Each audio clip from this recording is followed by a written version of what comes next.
அனைவருக்கும் எனது இனிய காலை வணக்கம். எனது பெயர் பி.வி. பிரணவிகா. நான் 4ஆம் வகுப்பு படிக்கின்றேன். இன்று நாம் 78வது சுதந்திர தினத்தை கொண்டாடுகிறோம். சுதந்திரத்திற்காக போராடிய வீரபாண்டிய கட்டபொம்மனை பற்றி பேசப் போகின்றேன். வீரம் என்றாலே நம் கண்முன்னே தோன்றும் ஒருவராக வீரபாண்டிய கட்டபொம்மன் காணப்படுகிறார். இவர் தூத்துக்குடி மாவட்டத்தில் உள்ள காஞ்சாலங்குறிச்சியில் பிறந்தார். தனது நாட்டில் ஆங்கிலேயர்கள் வரி வசூலிப்பது பிடிக்காமல் ஆங்கிலேயர்களுக்கு வரி செலுத்தாமல் எதிர்த்து நின்றார்.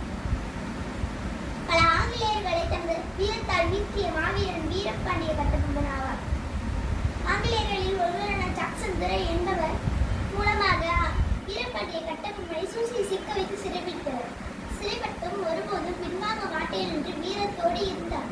இறுதியில் தூக்கிலிடப்பட்டார். ஆங்கிலேயர்களை துணிகரமாக எதிர்த்த வீரராக இன்றும் நம் மனதில் நினைத்து நிற்கின்றார். கட்டபொம்மன் நினைவாக தமிழ்நாடு